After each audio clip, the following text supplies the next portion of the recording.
Hey guys, this is my third part on the series Hearing from God, drawing from experiences of people in the Bible and how they learned to hear from God. Last time I spoke about Samuel as a boy. Now today I'm going to be talking of another boy whose name was Jeremiah, who also became a prophet. And it says how the word of God came to him and said, "Before I formed thee in the belly, I knew thee. Before thou camest forth out of the womb, I sanctified thee, and I ordained thee a prophet unto the nations." So he answered to the Lord, saying, "Behold, I cannot speak, for I am a child." But the Lord said to me, "Say not, I am a child, for thou shalt go to all that I shall send thee, and whatsoever I command thee, thou shalt speak. Be not afraid of their faces, for I am with thee to deliver thee, say the Lord." Then the Lord put forth his hand and touched my mouth. And the Lord said unto me, "Behold, I have put my words in thy mouth. See, I have this day set thee over the nations, over the kingdoms, to root out and to pull down and to destroy, and to throw down, to build and to plant." Moreover, the word of the Lord came unto me, saying, "Jeremiah, what seest thou?" And I said, "I see a rod of an almond tree." Then said the Lord unto me, "Thou hast seen well, for I will hasten my word to perform it." This is very interesting because basically God is giving him lessons right here on how to see. And God sometimes gives us pictures. And it's very interesting because when God gives you the picture, he gives you understanding. And there's a reference point to it. So when God gives you the picture, he trusts that you already have the understanding, okay?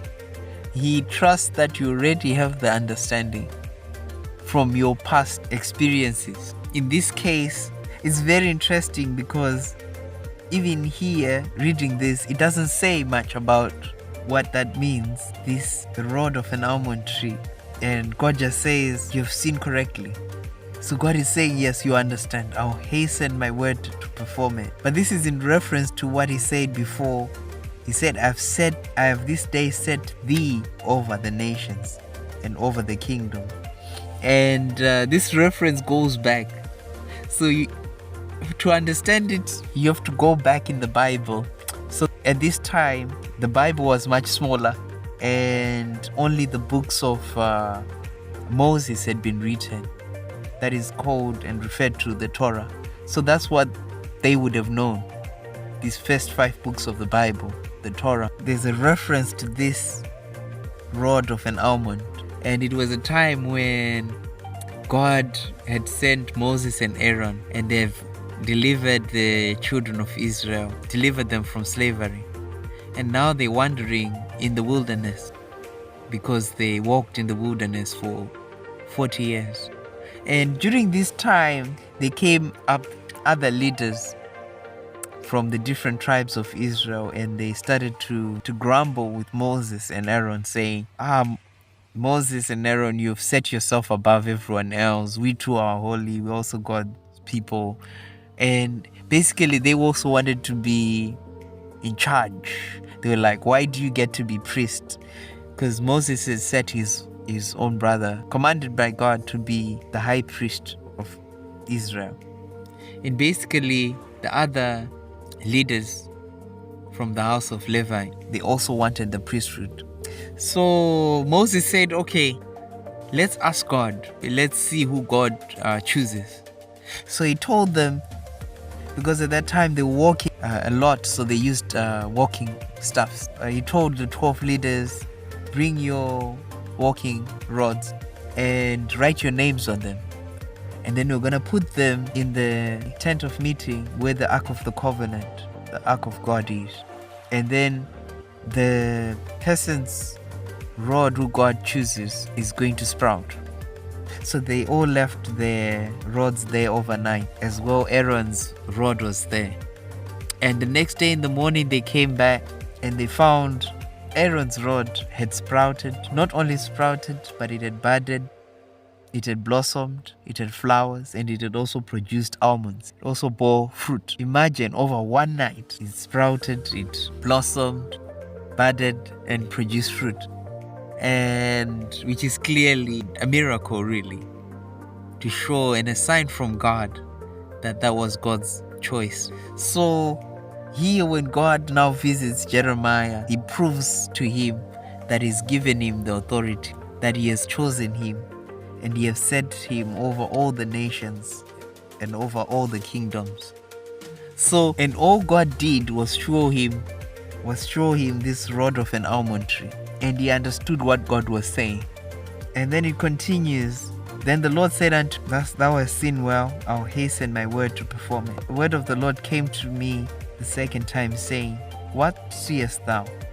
And I said, I see a seething pot, and the face thereof is towards the north.